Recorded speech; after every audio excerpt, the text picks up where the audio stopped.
Bien-aimés en Christ, soyez les bienvenus sur la chaîne La Voix de l'Éternel Dieu, intitulée comme thème aujourd'hui La paix et l'unité dans le couple sont essentiels.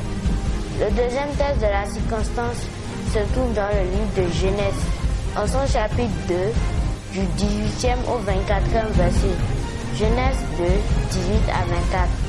Examinons la parole de Dieu.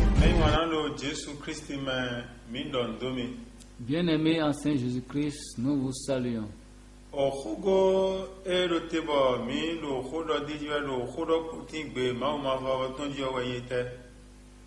Le thème sur lequel nous méditons cette semaine est intitulé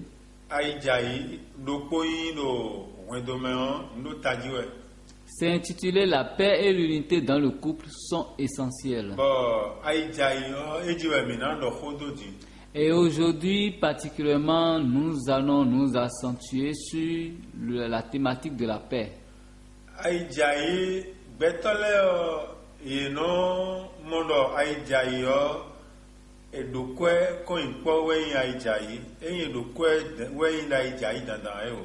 Les hommes ont tendance à associer la paix à l'aisance financière d'un homme.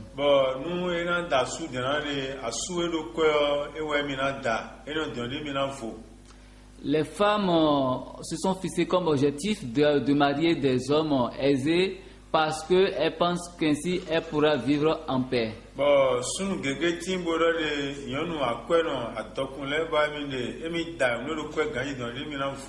Les hommes aussi se sont fait cette opinion qu'en mariant une femme riche ou une femme aisée, eh bien, ils auront une vie conjugale pacifique.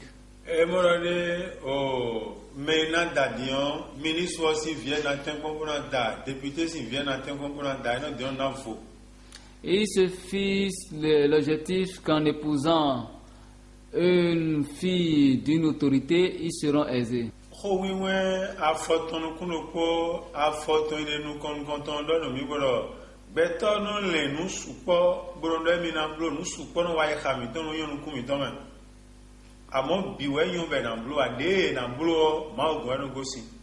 La parole nous rapporte qu'il y a toute une multitude de dessins de projets que l'homme mugit en lui, mais tout n'est pas censé être agréable aux yeux de l'Éternel.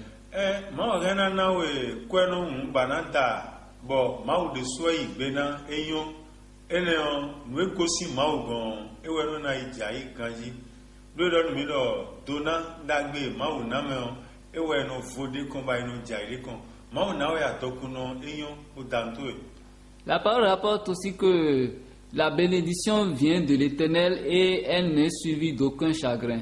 Alors, si donc tu maries une femme ou bien un homme aisé et que la volonté de Dieu y est, là c'est bien.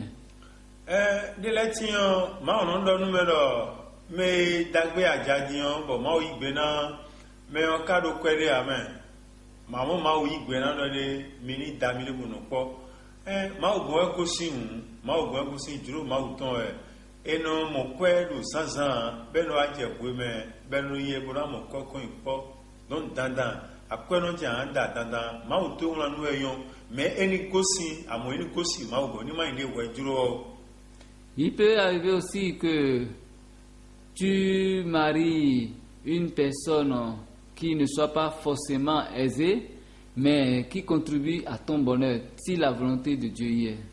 Donc,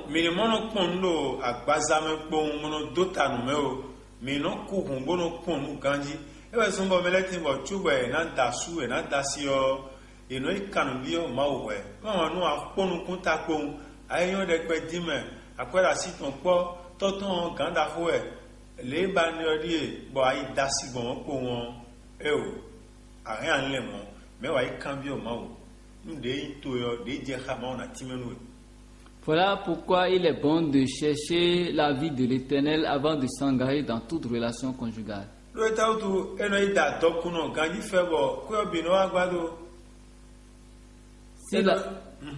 Si la personne est aisée, il peut arriver du jour au lendemain qu'elle se retrouve démunie. ndedze do tutɔn do agbazame esi me afɔtɔn de ku alo me alɔtɔn de ku ewɔ wina da bona vo ma yi dɔ de mi de mi kuna vo eo ma wɔ dɔ mɔ ye fie mi na gbɔm na mo fifa ma wo kɛrɛ tun gbɛtɔ tun wa. Lorsque la volonté de Dieu est dans le choix du conjoint, quels que soient les handicaps de ce dernier, lorsque la volonté de Dieu y est, le bonheur accompagne cela. Boni no nu gbɛtɔlɛ ɔnɛ minimanse do gbɛtɔlɛ kɛ do ma wɔ kpatsɛ nu mi donc boni no do kɔndomɛ ɔ ne mi kana blogbɔn kaka bɔ o kɔndo o ayidza yina tin do asu pasi kosi tɛntin fie mi de lɛ. Alors, comment allons-nous œuvrer pour la paix dans nos foyers? Nɔvi mi tɔn ko tin wei o wei yɔ ko tin mɛ gbɔn azɔkoe mɛ gbɔn o to mɛ ko dɔ nue lɛ bi sese donc ayidza yina tin ne mina blogbɔn.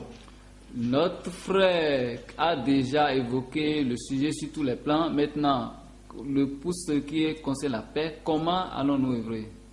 Ondo nu ayidza yina tin do fi de yɔ mɛro koroko tun tɛntɔn mɛ.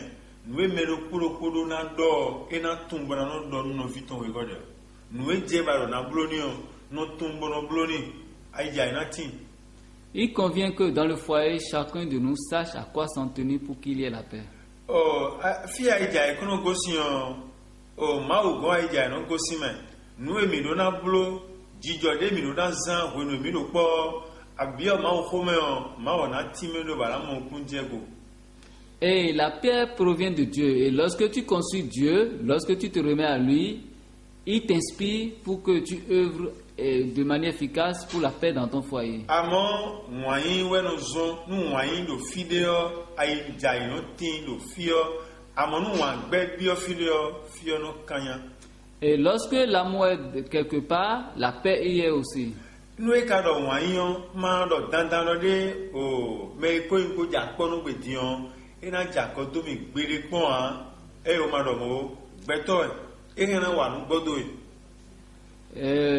L'amour n'implique pas une perfection exagérée de la part du conjoint ou de la conjointe.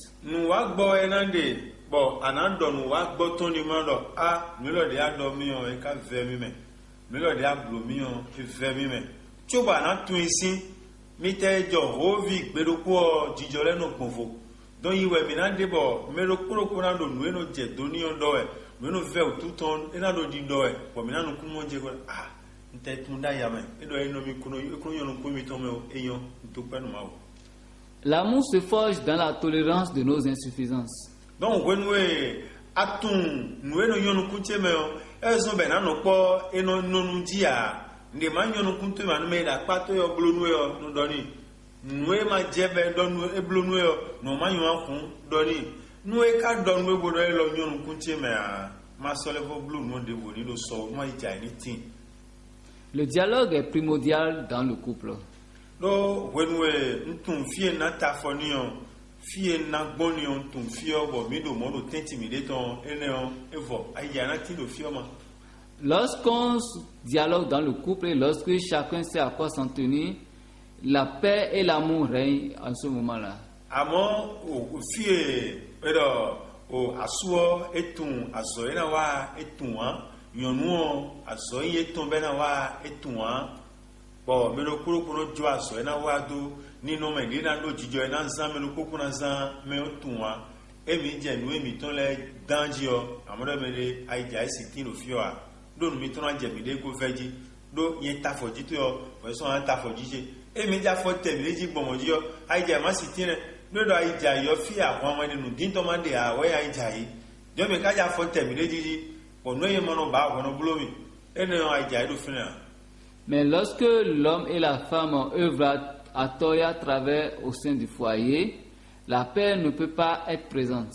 Donc aija yo mewe nu dagbe le ye kuno de lọ́dọ̀ de me ma no aija me ko no viton de ko ai ku do ma na mo o do ma wo ga ija iton aija we no ba en lo de to ya yin di mo vitule da yi nu abi okwegbe po vitule o ye do gbe po bodo ai hun dawe bo ye vo do ide me en papa mo re fi mi ton le vo ko me na hun papa de su me papa no ba nesi me papa bi okwegbe bo vilain non don mais le maison be da fun ko ai jai de ane papa me hai khame glenu papa ne si ma o mi ton woni mi no po mi mewe bo mi fodo mi le me bo mi do khodo mi le tenti we bo wan yi do tenti mi ton bo mi do no ko da wa jewe a ma o toro yi wonu mi. La paix étant l'un des caractères essentiels de Dieu, il est important que celui qui se réclame de Dieu œuvre pour la paix au sein de son foyer. Mais quand a sous pas si possible tentino, oui mais pas on essaie de faire sin le attend à fortune les bessin quoi ton kaka so igban nous a sous-ton mais ta o ponino mais we le pot dio mais no iganu mais déjà mais au gan ewe yan suo ni no metewe asuka do na do kwegbe bo aija na tin do kwegbe. Dans l'épître aux Éphésiens, l'apôtre Paul a détaillé à nom et à l'âge ce qui revient du devoir de l'homme pour la paix dans le foyer. Alors, asu adonayi wanu gimen kan wedo ton adonayi wanu wedo anayi wanu asitoe dia gbazalanto titi do mende bu no gbe wanu agbazalanto Jésus Christ wo ewe ogan asu agun ton boyi wọn náà gun ọ kákákákáká wọ mi dẹrẹgbẹ ní ọmọ yìí Jésù sí asísí àgún ọ bọ mi lò ní báwẹ ọ Jésù àsú mi tán ẹmí ló yí lọ gbọndọ lò ní báwẹ àsúche nàmì àrùn sọrọ náà nà jẹjí wọn tó lọbẹ ní mí náà sàn wọnyí kpó àsíé mi tán kó mẹ ikú yín kpó lò kpó mi mẹ kàn. L'homme est appelé à aimer sa femme de tout son cœur. Lo wọnyí àmọ́ lọ mẹ yín ta gan ẹnu gòsìyàn. Eno asu we ita nu wedo eno yewe pachero fi modilo ya yo amo anado wan do enu asitue kakabo wan to yo ena gbojo awa kamenu asitue bena mo asuche wan mi dimeya. Il est important que au sein de nos foyers que l'homme œuvre assez pour l'amour. We me gan ma gbedo de na gbodo je lo ko egbo me eno gbodoje eno mi kana tenkon kaka bona gbodoje etero mo no eno aje doje we mi dele mi no jago to Jésus Christ sin e ma ka kondo mo tuwo ka gbe me yan siton lene. Le perfectionnisme est un piège dans le foyer. Donc eno ajago me ayan suwaro ranze weke asito e onu na ile me bon wayan ena do nu kon yido e amo isi do le mi ai si blo le mi a nu asu ajego iji lo ko ogbe yen ru gambo. L'amour et le pardon sont importants pour solidifier la paix au sein du foyer. Donc, nous quand wendo asio nous enandu avo enandoa bo wulini nous le bisesio et le fine bo ele dans le milo mi na noze ho mauton po odepo bena pe o wendo me fie e lo ma o ho se de bu ma o ho do e we ma su anando ma o no asitoe jijo de na zan ni no me de na do anando no asitoe bena mo kunje go mi na no pobo na no kore do mi blo de kaka wo mi no yiro ma wa ija ino ai jama siti nga yire mi no khode bo no ija ni tilo wendo me asupa sikole. Il est important d'ajouter à tout ceci la parole et la prière. Be karonu asio do de do Ephésiens aton besi konu kwanton konu kwen do de yonu. Nous ezon wewe yite asutone lo wan yidu no ebulu tagba jewene onu emi na do enu kanton hoe mo do die mo lo wa wene nu e gwana block won yite o gan ero ko ko wa ne no wiwe wire lo asuto esinu ko yon no wiwe lo asuto sinu ko. Et ce qui est requis pour la femme au sein du foyer, c'est la soumission. Mais ma si do tagba jewe din boyi khaya ho bo ndudu sinkan hoe. Bon, ouais, si les voix ouais, oui, nous comptons, hein, et ma yonne, gameton nous aussi, nous gameton aussi, oui, les sous yon nous, ouais, cadeau vide, moi, vide, ouais, ganale nous, et qu'on nous compte, mais les alors qu'on nous a soutenu, bon, et là, nous compte, mais. La femme se doit d'être un bon exemple en matière d'humilité et de soumission dans le foyer. Yonou, mandode, n'seu, ma ou a soutien, n'dokwa ou a soutien, yon dekwa ou a soutien, n'si, oui, ouais, il est le clonia. Madomo e amore kudo ko egbedio mais quand nous avons dit so ekuna do ko bu kan we ado eku do nde gbe o mais quand so ekuna do nu so amatunne donc asutu ewe no matter do nde wu gan we abo ko do nu kan o fi we gbede no colony mo e ma wudo ma o si do do nu mi. Il est vital que la femme fasse tel égaux, quelle que soit sa position financière, sa position professionnelle par rapport à l'homme. Makadade o demi malogore jomi kuna blode asu mi tonje na wa mi lo koyo bi madomo nu amodeo no ziwa sutelo mo na ziwa vileo mina no pogo na kono vilebo nu ebi o koyo gbe o ayi ena koyo gbe na mfo mi dele so ayiwe na jai nu asu pasi ko mina no ayi jai mehu chogo na don ayi jai bi o vile mesi mi me asu pasi ko le mi lo no don ebo me do dele dion wetenu ayi jai vivo kana tin lo vile me do nu mi dele su me ko le mi lo ti do jina ko vile su dia. Donc pour l'éducation des enfants, il est important que l'homme et la femme vivent dans la paix et l'harmonie afin que les enfants reçoivent une bonne éducation.